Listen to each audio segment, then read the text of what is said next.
വക്കീൽ നോട്ടീസിന്റെ കാര്യം ബാലേട്ടനെ അറിയിച്ചോ ചേച്ചി? ക്ലാസ് കഴിഞ്ഞ് ഫോൺ ചെയ്യാന്ന് കരുതി. എന്താ ഇപ്പോ? നമ്മളെ ഉടനെ തറവാട്ടിന് ഇറങ്ങി കൊടുക്കണത്രേ. അമ്മാവൻ ഒന്ന് പറഞ്ഞു. അതുവരെയായോ? ദ്രോഹിക്കാൻ അമ്മാവന്റെ പുറപ്പാട്. ഉടനെ വീട് ഒഴിഞ്ഞു കൊടുക്കണം, അല്ലെങ്കിൽ പോലീസിനെ കൊണ്ട് ഇറക്കി വിടിയിക്കും അത്രേ. ബാലേട്ടനെ അറിയിക്കാം. പ്രിൻസിപ്പലിനോട് ചോദിച്ചിട്ട് ഓഫീസിൽ നിന്ന് ഫോൺ ചെയ്യാം. വാ. പാത്രങ്ങൾ മാത്രം എടുത്തു വയ്ക്കാതെ ആ കട്ടിലും മേശയും ഒക്കെ പുറത്ത് വലിച്ചിട്ടോ.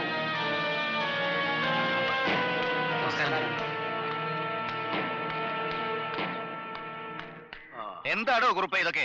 മനസാക്ഷി ഉണ്ടോ തനിക്ക്? നന്മ മാത്രം ചെയ്ത് ജീവിച്ചിട്ട് കാരണവപ്പാട് എന്തോ നേടി? സന്ധ്യയ്ക്ക് വാഴുന്നിടത്ത് വിളക്ക് വയ്ക്കാൻ ഒരു തവണ എണ്ണയ്ക്ക് വകയില്ലാണ്ടായില്ലേ? അധിക്ഷേപിച്ചോളൂ, സാരില്ല. എന്നാലും പറയാനുള്ളത് ഞാൻ പറയും. ആണായിട്ട് ഇപ്പൊ ഈ വീട്ടിൽ ഒരുത്തരില്ലാത്ത സ്ഥിതിക്ക് ഇവരെ ഇവിടെ ഇറക്കി വിടുന്നത് ശരിയല്ല. ശരിയും തെറ്റും ഒന്നും താൻ എന്നെ പഠിപ്പിക്കണ്ട. അല്ല, ഒന്ന് ചോദിച്ചോട്ടെ, ആണുങ്ങളില്ലാത്ത വീടുകളിൽ ആൺതുണ നൽകലാണോ ഉദയന്നൂർ കാരണവപ്പാട്ടിന്റെ പുതിയ തൊഴില്? ചോദിച്ചത് കേട്ടില്ല എന്നുണ്ടോ? അളിയൻ മരിച്ച ശേഷം താനാണോ എന്റെ പെങ്ങൾക്ക് ആൺതുണയെന്ന്? അറിയാമടോ, ഞാനെല്ലാം കാണുന്നതല്ലേ. കെട്ടുപ്രായം കഴിഞ്ഞ് നിൽക്കുന്ന പെമ്മക്കളിൽ ഒന്നിനെ ഇവിടുത്തെ ബാലന്റെ തലയിൽ കെട്ടിവെക്കുക. അതിനല്ലേ തന്റെ ഈ സ്നേഹം നാട്ടിലൊക്കെ? മാന്യമായി സംസാരിക്കണം, അല്ലെങ്കിൽ തന്നോട് സംസാരിച്ചിട്ട് പ്രയോജനമില്ലെന്ന് എനിക്കറിയാം. എന്താ കാരണവപ്പാടെ? സ്വാധീനമുണ്ടെന്ന് കരുതി ആരും നിയമം തെറ്റിക്കണ്ട. ഒഴിപ്പിക്കാൻ കോടതി പോലീസ് പ്രൊട്ടക്ഷൻ വിധിച്ചിട്ടുണ്ടോ? കാരണവപ്പാട് ചെല്ല്. നിയമം പഠിച്ചിട്ട് തന്നെയാ ഞാനും ഈ തൊപ്പി വെച്ചത്. സിവിൽ കേസ് ജയിക്കാൻ നിയമങ്ങളെക്കാൾ ഉപരി ഇത്തിരി ഗുണ്ടായുസവും വേണം കാരണവപ്പാട്. ഗുണ്ടായുസമെങ്കിൽ ഗുണ്ടായുസം, അതിന് ഞാൻ റെഡിയാ. പക്ഷെ അതിനു മുമ്പ് നിയമത്തിന് ഗുണ്ടായുസത്തെക്കാൾ ബലമുണ്ടോന്നൊന്ന് നോക്കണമല്ലോ. അനധികൃതമായ ഒരു കുടിയൊഴിപ്പിക്കൽ ഞാൻ നേരത്തെ പ്രതീക്ഷിച്ചതാ. ഇതാ കോടതിയുടെ സ്റ്റേ ഉത്തരവ്. തൊപ്പി വെച്ചത് നിയമം പഠിച്ചിട്ടല്ലേ? വായിച്ചു നോക്ക്. വീട്ടിൽ നിന്ന് വലിച്ചിറക്കി പുറത്തിട്ട സാധനങ്ങൾ വാസുക്കുറുപ്പ് തന്നെ അങ്ങ് അകത്തോട്ട് എടുത്ത് വയ്ക്കുന്നതിന് വല്ല നിയമ തടസ്സവും ഉത്തരവിലുണ്ടോന്ന്? എന്താ കുറുപ്പേ നോക്കി നിൽക്കുന്നേ? പറഞ്ഞത് കേട്ടില്ലേ? എല്ലാവിടുത്തെ അകത്ത് വെക്കാൻ. ഈ വീടും വസ്തുവും എന്റെ അമ്മ എനിക്ക് എഴുതി തന്നതാ. ഇതിലിനി ഇവക്ക് അവകാശമൊന്നുമില്ല. എഴുത്തും വായനയൊക്കെ ഇനി കോടതിയില്. ഇതെല്ലാം എടുത്ത് അകത്ത് വയ്ക്കണം. അകത്ത് വയ്ക്കാൻ. എന്റെ മുഖത്തോക്കി ചിരിച്ചോണ്ട് നിൽക്കാതെ കുഴിക്ക്. ഇവിടെ ഒരുത്തൻ കരഞ്ഞോണ്ട് നിൽക്കുക. കുറെ ദിവസമായല്ലോ കുളിക്കുന്നത്. ഏവന്മാര് കുഴിച്ചു കുഴിച്ച് അച്ചായനെ കുഴിയിലാക്കുവോ? നീയാക്കും. അച്ചായ വെണ്ടറ തിരക്കി ഞാൻ ഓഫീസിൽ പോയിരുന്നു. എന്താ അച്ചായന്റെ കൂടെ അപ്രന്റീസ് ആയിട്ട് നിൽക്കാൻ കൊച്ചു വക്കീലിന് വല്ല പ്ലാനും ഉണ്ടോ? നമ്മുടെ വയറ്റത്തടിക്കല്ലേ. ഞാൻ ഞമ്മളോടല്ല, ഡാനിയലിനോടാണ് സംസാരിച്ചത്. ഡാനിയലിനോടോ? മൂത്ത നരച്ചു നിൽക്കുന്ന ഒരു മനുഷ്യനല്ലേ. സാറേന്ന് വിളിക്കാൻ ബുദ്ധിമുട്ടാണേ വേണ്ട, അച്ചായാന്നെങ്കിലും ഒന്ന് വിളിച്ചുകൂടായോ? 5 വയസ്സായ കുതിര 50 വയസ്സായ കഴുതെ അണ്ണ അച്ചായ എന്നൊന്നും വിളിക്കാറില്ല. മുത്തശ്ശി വിൽപ്പത്രം തയ്യാറാക്കി വെച്ചിരിക്കുന്ന 25 വർഷങ്ങൾക്ക് മുമ്പാ. അത് എഴുതിയത് നിങ്ങളും. ഒരു വാക്ക് എന്നോട് നേരത്തെ പറയാറുന്നില്ലേ? വിൽപ്പത്രം എഴുതിയ വ്യക്തി ജീവിച്ചിരിക്കുമ്പോ അതിന്റെ ഉള്ളടക്കം നന്ദയ്ക്ക് പറയുന്ന എഴുത്തുകാരും വക്കീലന്മാരും പുറത്തു പറയാറില്ല. അങ്ങനല്ലേടോ? ഇതൊന്നും കൊച്ചു വക്കീലിനെ കോളേജിൽ പഠിപ്പിച്ച് കാണത്തില്ല.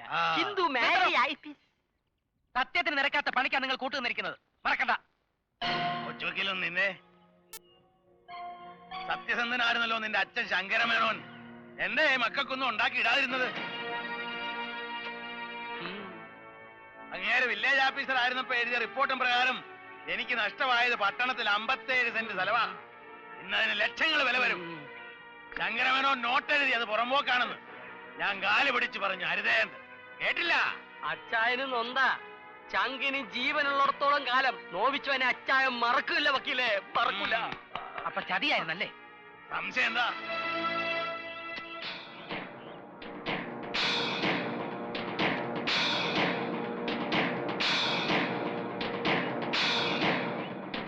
ആ തൂവലെല്ലാം ശരിക്കും പറിച്ചു കളയടി പെണ്ണേ.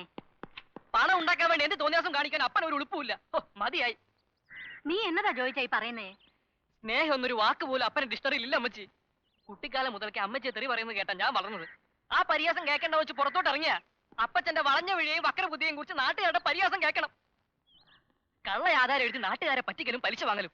നല്ല കാര്യങ്ങൾ എന്തെങ്കിലും ചെയ്തിട്ടുണ്ടോ ഇതുവരെ? ജോയ്, നല്ല കാര്യങ്ങൾ മാത്രം ചെയ്യുന്ന നിന്റെ അപ്പൻ ഇപ്പൊ പുത്തമ്പള്ളിയിലെ രൂപ കൂട്ടി പുണ്യാളനായിട്ടിരുന്നേനെ. അപ്പന്റെ ബിസിനസ് കാര്യങ്ങളിൽ മോൻ ഇടപെടണ്ട. ആ ബാലഗോപാലന്റെ കുടുംബത്തെ ചതിക്കാൻ വാസുകുറുപ്പിനോടൊപ്പം അപ്പനും കൂട്ടു നിന്നു അല്ലേ? അത്രേ ഉള്ളോ? എന്നാ കേട്ടോ, ഞാൻ ആണായിട്ട് പറഞ്ഞോണ്ടേ നോവിച്ചവനെ കുഴി പോണ വരെ മറക്കത്തില്ല. അപ്പന്റെ പ്രവൃത്തികൾ കാരണം എനിക്ക് നാട്ടുകാരുടെ മുഖത്ത് നോക്കാൻ പറ്റാണ്ടായി. നാട്ടുകാരുടെ മുഖത്ത് നോക്കാൻ പറ്റാത്ത വിധം അപ്പൻ എന്നാ ചെയ്തെന്നാ വല്ലവർക്കും വയറ്റിലുണ്ടാക്കിയോ? പോടിയപ്പുറത്ത് മോനെ നിർത്തിക്കൊണ്ട് ഇത് ഞാൻ എന്നതൊക്കെയായി പറയുന്നേ. എനിക്ക് പണം ഉണ്ടാക്കാൻ അറിയാവുന്നതുകൊണ്ട് അമ്മയും മോനും മൂക്കുമുട്ട വല്ലതും തിരുന്നത്. എന്നെ ഭരിക്കാൻ വന്നോണ്ടല്ലോ വെട്ടിയാൻ വാഴയ്ക്ക് വളവിട്ടുകളെ. ആ ഇനി അതിന്റെ കുറവും കൂടി ഉള്ളൂ ഈ വീട്ടില്. ഞാൻ എങ്ങോട്ടെങ്കിലും പൊക്കോളാം, എന്നാലെങ്കിലും അപ്പന് സമാധാനാവട്ടെ. ജോയി, എന്റെ പുന്നാരമ്മൻ പറഞ്ഞിട്ട് പോയത് കേട്ടോടി. നിങ്ങളുടെ കൂടെ പൊറുക്കാൻ തുടങ്ങിയിട്ട് ഒരു ദിവസമെങ്കിലും ഞാൻ മനസമാധാനത്തോടെ കഴിഞ്ഞിട്ടുണ്ടോ? കൊള്ളാം. അഷ്ടമുടിക്കായൽ ഒറ്റാല് കുത്തിയാടുന്ന കൊച്ചുപറിയതിന്റെ മോൾ ഇത് പറയണം. അഴകും സൗന്ദര്യം കണ്ട് മോഹിച്ചാ മിന്നു കെട്ടിയത്. ഉടുക്കാൻ തുണി, ഉണ്ണാൻ ചോറും വളർത്താനൊരു ആങ്കൊച്ചിനെ തന്നപ്പോ ഞാൻ നിനക്ക് സമാധാനം തരത്തനായി. ഞങ്ങൾ പാവത്തങ്ങളായിരുന്നു, സമ്മതിച്ചു. ഒരു നേരം വയറ് നിറയെ ആഹാരം കഴിക്കാനുള്ള വക പെരയിലില്ലായിരുന്നു, നേരാ. പക്ഷെ മനസമാധാനത്തോടെയാ ജീവിച്ചത്. മതിയായി. 3 പവനും 500 ഉലുവായുവാ നിന്റെ അപ്പൻ എനിക്ക് സ്ത്രീധനമായിട്ട് തന്നത്. പറയുന്നത് കേട്ട് ജീവിച്ചില്ലെങ്കിൽ ഉണ്ടല്ലോ 30 പവനും 30,000 രൂപ നിന്ന് ഒഴിപ്പിച്ചു വിട്ടുകളെ ഞാൻ. ആ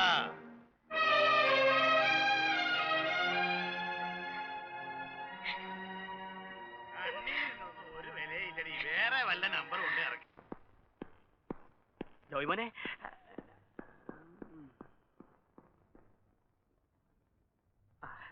നമ്മുടെ മോനങ്ങ് വളർന്നു. നമ്മുടെ മോനല്ല, എന്റെ മോൻ. അകത്ത് ചെറുതായിട്ട് ഒച്ചയും ബഹളവും ഒക്കെ കേട്ടല്ലോ. ആർക്കിട്ടായിരുന്നു? അകത്ത് നടക്കുന്ന ഒന്ന് ശ്രദ്ധിക്കരുന്ന് പലതവണ പറഞ്ഞിട്ടുണ്ട്. ആ ഇതായി പോയിട്ട് വാടകയും പലിശയും കുറച്ച് പിരിഞ്ഞു കിട്ടിയിട്ടുണ്ട്. എത്ര ഉണ്ട്? 3687 രൂപ. ആ ശരി, ഇരി.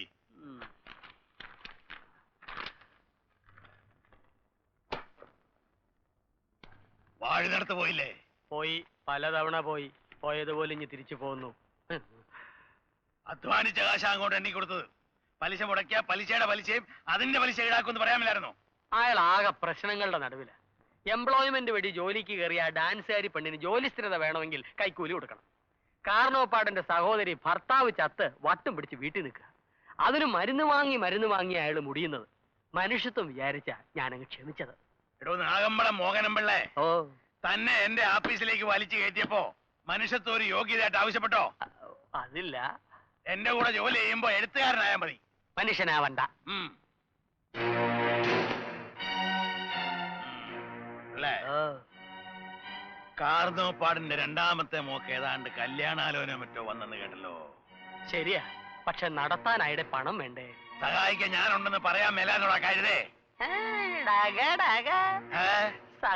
സഹായിച്ച് വാഴുന്നോടം ചുളുവിൽ അടിച്ചെടുക്കാല്ലേ?